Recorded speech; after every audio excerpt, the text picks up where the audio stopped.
Residents tell us you can't police the problem now. If the walls were to come down, it would only get worse. Can you allay their fears? Are you up for the job?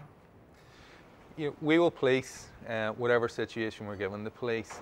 What happens when the walls come down, or if they weren't there, totally, sits at the end of the day with the two communities that are living on either side of where the walls are presently.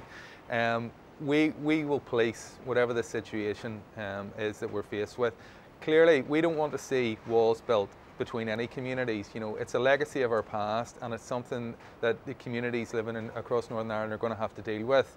We will play our part in that, but as I say, from a policing point of view, what we're trying to do is make people feel safe wherever they're living, working, playing, or however they're going about their day-to-day business. If that's in the context of a peace wall, we will deal with that. If the wall's not there, we will deal with that situation as well. Research says that 58% of people surveyed lack confidence in you to preserve the peace if the walls did come down. That's a very embarrassing statistic and doesn't reflect well on you. How seriously are you taking that, given that it's a legitimate reason put forward by people for not wanting the walls to come down? I think if somebody tells me that they don't have confidence in policing any situation, of course it causes me concern. Other statistics will show that confidence in policing in general is rising in Northern Ireland. In reality, I live and work in North and West Belfast every day, and as I've said before, peace walls, interfaces are a reality in this district, and I want to see them come down. And from a policing point of view, I want my officers to play their part in trying to reassure people and help people to feel safe so that they can come down. But I think ultimately, let's be real about this. The people who are throwing the stones, who are causing violence in interfaces, who have caused trouble in times past in interfaces, the police have been responding to that. They didn't cause it. But would you accept you have to up your game? I would accept that there is there are real sensitive issues involved in terms of the removal of any peace wall, and therefore that's something we're going to have to take, real note of when or if that would happen, and make sure that policing is applied accordingly. But I say again, what we need is the communities themselves and the people with influence within those communities recognising that they have a very important role to play in this. They need to do things which give confidence to the other communities, and that needs to be reciprocated so that people feel confident in these things coming down. We can play our part, but we don't have the answer to this solution.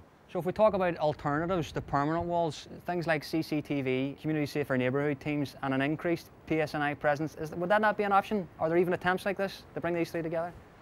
I think there's something in what you say, in the sense that there's a range of things need to happen here. As I've said, we need to make sure that we police the situation accordingly to give people confidence.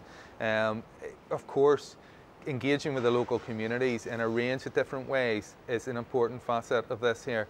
But again, what we need to do is work hard within the communities that are living on either side of these current peace walls, and ensure that those who would have been intent on trying to cause trouble or trying to cause an incident, that they're persuaded to do otherwise, that they're prevented from doing otherwise. The answer to the peace walls lies within the communities themselves. Others can play their part and help, but it's the communities themselves that have to find their way out of this situation and be comfortable living alongside each other. We are willing to step up to the plate here and take steps to do whatever we can to help create a situation where people feel confident that peace walls can come down. But what I would emphasise is, it's not our decision to take them down. It was not our decision to put them up. They went up because the communities themselves felt they needed them, and the communities themselves need to feel confident that they don't need them any longer. But we will play our part in trying to create that situation. So there you have it, about 25 minutes into the programme and we're still no further on. Media speculation currently indicates that plans to take down part of the wall for the 10th anniversary of the Good Friday Agreement are looking increasingly unlikely, but that hasn't deterred us. We've got another idea.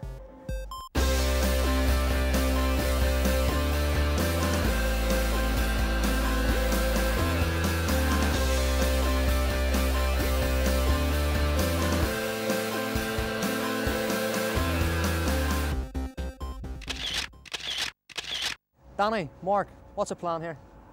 Well, the plan is we're going to do an artist impression of what it might be like when the walls eventually come down. Danny, What are you going to draw specifically?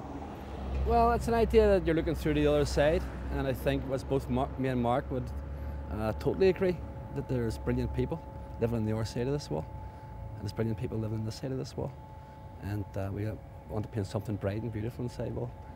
Whenever it comes, hopefully sooner than later, that those beautiful people will mix up and share a good future.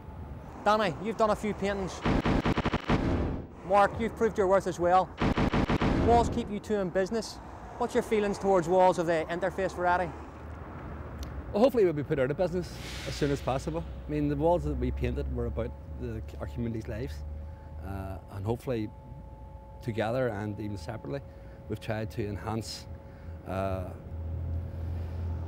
the localities with messages pertaining to their lives, but also looking to a brighter future. So a lot of the more recent murals you'll see have already been doing that. I think hopefully that what we can use is the walls should still remain as walls that can be used to express people's feelings about their lives and their community, almost like a public gallery. But I think that the walls that divide communities exist. See, walls aren't all made of brick and mortar, and I think it's the walls inside people's heads that need to be focused on and try to break them down. And you have to admit, we all have got them. Some are a bit further ahead than others in demolishing them, but I think when they're totally removed, I think the walls that we're standing against now and the walls that divide our communities, the so-called peace walls, will disappear themselves. They'll melt into the past. I think that the barriers that we should be most concerned about are psychological ones. I think the walls will come down when everybody's ready for them to come down, and I don't think that it should be pushed to come down. I think that the people who need to be involved in this discussion, the most important people in this discussion are the people who live in the shadow of the walls. And whenever they feel that it's time for the walls to come down, then I feel that that's a proper time. All right then guys, time to see your vision. Take it away. Confirmation.